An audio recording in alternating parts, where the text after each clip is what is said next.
İçinden deniz geçen bir şehirdir İstanbul. Ne de güzeldir İstanbul Boğazı. İstanbulluların Boğaz'la buluşması, Boğaz'ın kenarında yaşaması, yani o gördüğünüz güzel yalıların ortaya çıkması 1800'lü yılların ilk yarısında söz konusu olur. Yani İstanbul Boğazı ve insan buluşması şöyle 200 yıllık bir geçmişe sahip. Evet, Boğaz'da küçük küçük köyler vardı ama o seyrine doyulmaz yalılar, onlar öyle çok eski değil. 200 yıl önce ortaya çıkıyorlar. Ve Ramazan yaz mevsimine denk geldiğinde işte o yalılara iftara gidilirdi. Ama ne gitme. Kayıklarla gidilirdi yalılara iftara. Akşamüstü kayıklar süzülüyor Boğaz'da. İnsanlar içinde oturmuş.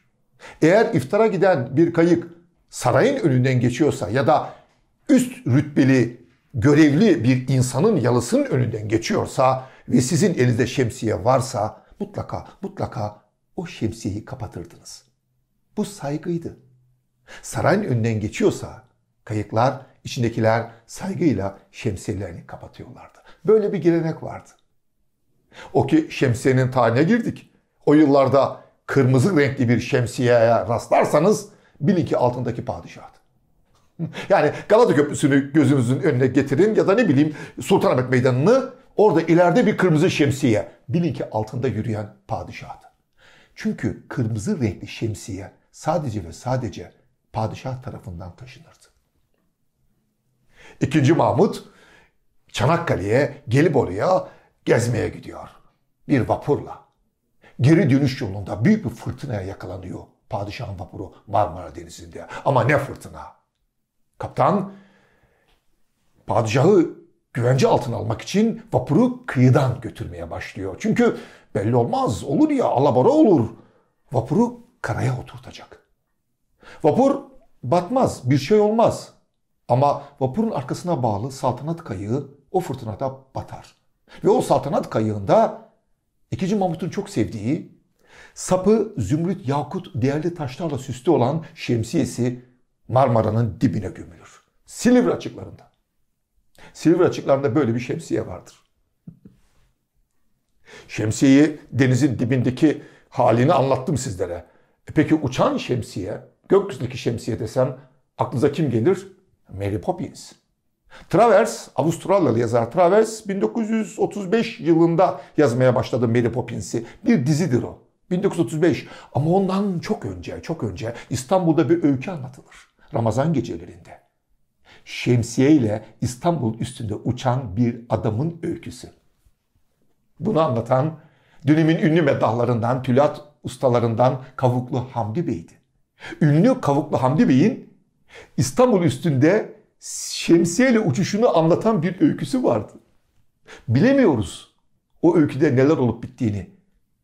Çünkü ne yazık ki meddahlarımız öykülerini yazmazdı. Zaten çoğu meddahımız, tülat ustamız okuma yazma bile bilmezdi. Fakat Kavuklu Hamdi Bey bir Ramazan gecesinde anlattığı öyküde İstanbul üstünde şemsiyeyle uçuşunu anlatıyor. Mary Poppins'ten çok önce. Ve sonunda, öykünün sonunda onu biliyoruz. Kavuklu Hamdi Bey İstanbul'da bir lahana tarlasına iniyor. O ki şemsiyeden aldık sözü lahana tarlasına getirdik. Size lahana için yazılmış bir şiir okumak istiyorum.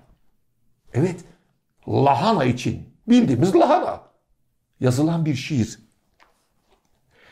Dizilmez 100.000 bir ipliğe bamya gibi. Aslandır o, arabayla gezer lahana. Hiçbir zevk ve mutluluk anlaşıldı olmazmış onsuz.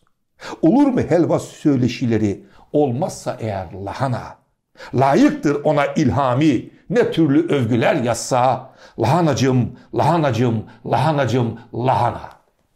İlhami adlı şair lahanaya övgüler düzen, az önce size okuduğum şiiri yazıyor. Lahanayı övüyor. Şair ilhami. Aslında ilhami diye bir şair yok. O bir mahlaz. Kimdir lahana şiirini yazan? Dönemin padişahı Sultan 3. Selim. Evet, 3. Selim müzisyen ve aynı zamanda şair. Lahanayı öven bir şiiri var.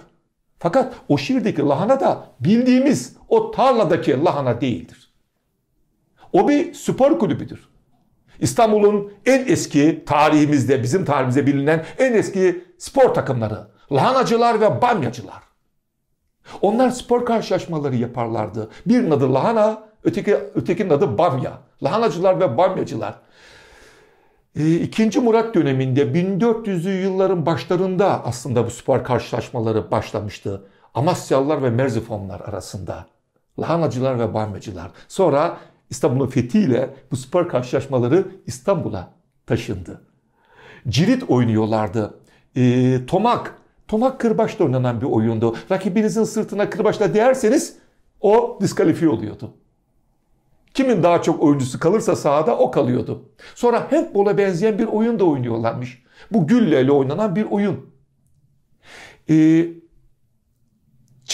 Çinili Köşk, evet. Çinili Köşk, yanlış anlamadım. Çinili Köşk. Hani o Topkapı Sarayı'na gittiğinizde Çinili Köşk'ü sorun, size gösterirler. Sarayın böyle dış bahçesine doğru bir yerdedir. Çinili Köşk. Çinili Köşk, padişah işte bu lahanacılar ve bamyacıların karşılaşmasını izlesin diye yapıldığı rivayet edilir. Yani bir nevi bizim tarihimizdeki ilk şeref tribünü. Halka açık değildi lahanacılar ve bamyacıların karşılaşmaları. Ama kıyıdan, kenardan bir yerden seyrederlerdi. Saray mensupları seyrederdi bu spor karşılaşmalarını. Ve lahanacılar Enderun ağaları. Yani Enderun ağalarıyla harem ağaları karşılaşırdı. Enderun ağaları dediğimiz zaman aklımıza beyaz tenli insanlar geliyor. Harem ağaları kara tenli insanlar. Yani en eski spor karşılaşmaları olan bu lahanacılar, bamyacılar bir yerde İstanbul'daki kara tenli ve beyazların yaptığı spor karşılaşmalarıydı. Günümüzde pek çok kulübümüz kara tenli, Afrika kökenli futbolcu transfer ediyor ya, onların atası aslında işte lahanacılar ve bamyacılar da karşımıza çıkıyor. Ve öyle sık sık yapılmazdı bu karşılaşmalar. Düşmanlık, nefret, hizipleşme, fanatizm olmasın diye 1-2 yılda bir düzenlenirdi lahanacılar ve bamyacıların karşılaşmaları. İstanbul'un nişan taşları vardır. Padişah ok atar, hedefi vurduğu yere bir taş dikilir. Dikkat edin lütfen, o nişan taşlarının tepelerinde bamya ve lahana figürleri vardır. Ve yine Topkapı Sarayı'nda şehzadelerin odaların duvarlarında lahana ve bamya figürlerine rastlarsınız. Onlar tarihte ilk spor kulüplerinin simgeleridir. Hani günümüzde odalarımıza tuttuğumuz futbol takımlarının posterlerini asıyoruz ya, bir nevi Topkapı Sarayı'ndaki şehzade odalarındaki o bamya ve lahana resimleri, figürleri işte o asılan posterlerin atasıdır. Geldik bir Mahya Işıkların daha sonuna. Yarın yeniden birlikte olalım. Sürçülisan ettiysem affola.